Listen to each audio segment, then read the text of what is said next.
So this past weekend I had some time on my hands, and I had gotten some games over the past couple of months that I haven't had a chance to play, and I happened to click into EA Access and I saw that there were just a ton of games uploaded this fall. So I downloaded all of them and I said, I'm going to have a game binge. I haven't done this in a really long time. And something very interesting happened. When you can play games from an era in quick succession. In other words, you don't have to buy one, play through it, wait for the other one to come out. When you have all of them there on your hard drive, you kind of notice things about the era and about the industry that go unnoticed. And a couple of things really stood out to me as I made my way through some of these JRPGs, and of course, in the case of EA Access, the sports games, and some of the AAA games and action games, is just that there is an overabundance of tutorials. I mean, when you want to get into some games and you want to kind of move through them at a decent clip in a day or two, not to say that you're going to beat all of them, but just have a game binge, jump into one, play it for a little bit, enjoy it, move into the other, something that you could do pretty easily back in the retro era. You can't do that here because each game requires anywhere from a 10-minute to 5-hour tutorial, depending on the game that you're playing. And I find this so off-putting. It's to the point where, I've always thought, and Nintendo still does this, it was the case in the retro era, but I've always thought that excellent game design kind of teaches you the game through the act of playing. That in the first couple of levels or the first area of a game, just your engagement with the game world will teach you what you need to know. And we don't have that today. I mean, I was playing through, the hockey NHL 16, having upgraded from 15, and there were a whole bunch of kind of different right stick motions or options were turned on by default that weren't turned on last year, like passing vision and passing lanes and all of that nonsense. Played, what was it, SSX? I think there was an SSX remake or upres or whatever you want to call it that you could download, of Xbox 360 game that you could download on the Xbox One. And that took me through a tutorial of each different kind of event and all the different moves that I could do in sequence, one after another. EA UFC 2, same deal. Had the intro cinematic, and then I was plopped into a fight and systematically taken through move by move what I could do. And then it was suggested to me that I jump in to the advanced tutorial. Mass Effect 3, getting into the story, and then sort of outside of EA Access, I had jumped into, what was that game? Project X Zone 2 a little bit. I never really got a chance to go into that, and Dragon Quest Builders. And so I found myself throughout the course of my weekend sort of just playing through these tutorials, and I'm not even mentioning some of the other ones, the Rory McIlroy golf, for example. And I think the takeaway now is that developers have kind of substituted tutorial for design. There's no reason in a hockey game, a golf game, a snowboarding game, a UFC fighting game, even, which is kind of a newer genre. But these are games and these are genres that have existed for a long time. There are established controls. I don't understand why they feel the need, A, to explain them to you, or B, to alter them in such a way that they require explanation. It's silly. Like I said, UFC games are fairly recent as far as the current iteration, and THQ did a great job, and I actually thought that UFC Undisputed 3 for the Xbox 360 and PlayStation 3 was one of the best sports games of the last generation, and actually one of the best sports games that I had ever played, simply because it crystallized everything that you needed to do in a UFC fight into an easy and relatable moveset. It didn't need to be changed by EA. Another classic example of this you'll find in wrestling games.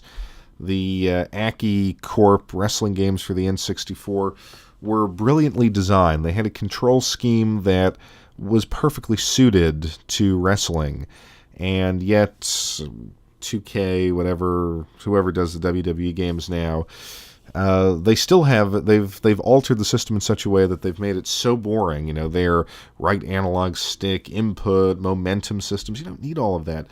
I think this desire for quote-unquote realism just creates layers and layers of granular complexity in control schemes that you subsequently need to explain, or feel you need to explain, because you can't design interfaces to explain them.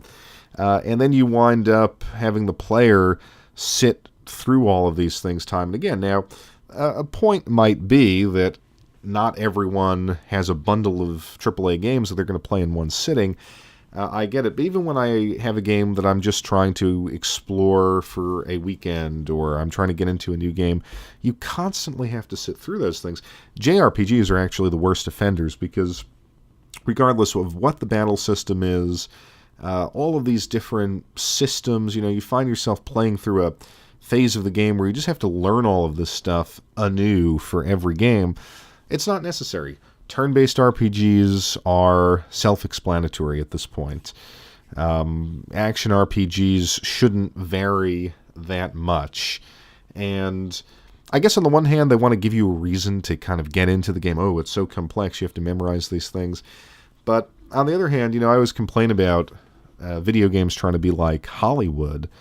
And one of the things that they should emulate, as far as Hollywood goes, is that the visual medium of films, the kind of filmic language that we expect from a Hollywood movie, has been long established. So you don't need to be at pains to communicate certain ideas through certain sets of imagery. We know what it's all about. We know what to expect in a romance scene. We get the quote-unquote high action stuff.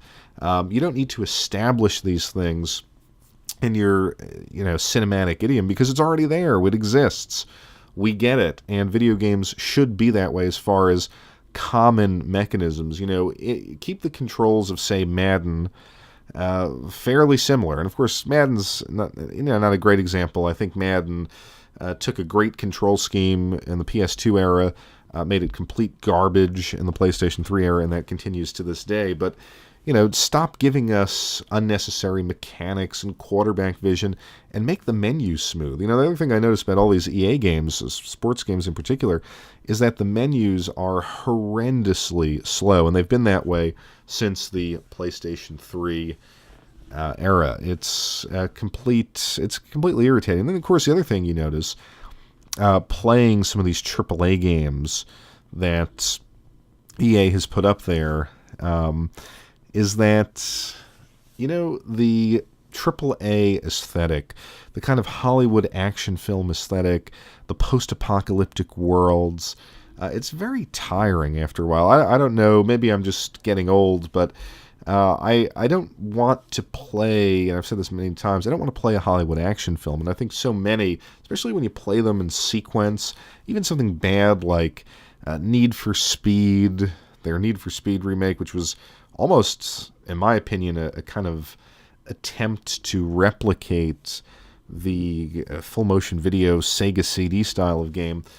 Even stuff like that, though, still needs to fall back on the Hollywood action film kind of set of expectations and exposition.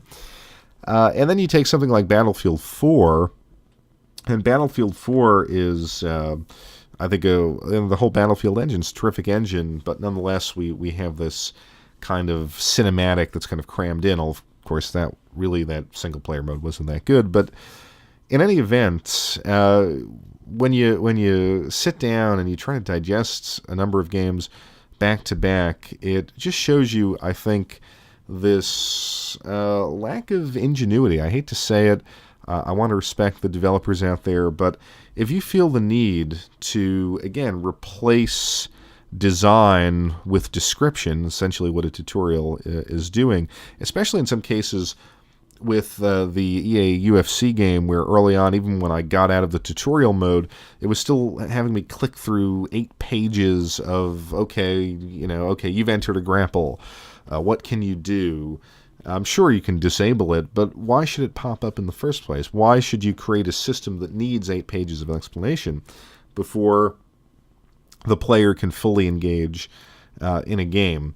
I also think this has a lot to do with the fact that video games are increasingly becoming a kind of microeconomy or DLC or microtransaction scheme in certain cases. So I've never really gone into the whole card trading, Madden, EA sports stuff, but all that is there, so you need additional explanation for that.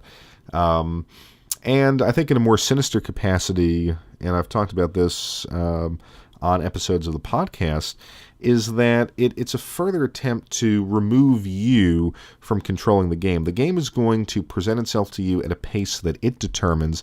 It is going to control your time and your engagement with it. And the tutorial, the newer tutorial systems that we see are evidence of that. Not the most interesting part of this argument. I talk about how that manifests itself in other aspects of the industry, so you can go back and listen to that if you're interested. I think and I hope that we move away from this era, that we return to a time in gaming when you could have a complex system, you can have a difficult game, but the game reveals its complexity to you at a natural pace and doesn't put a block of text or a string of tutorial moments in front of you that you have to get through before you can fully engage with the game. As I'm getting older, I don't have time for that. I don't want to waste my time clicking through tutorials. I honestly think the industry can do a much better job.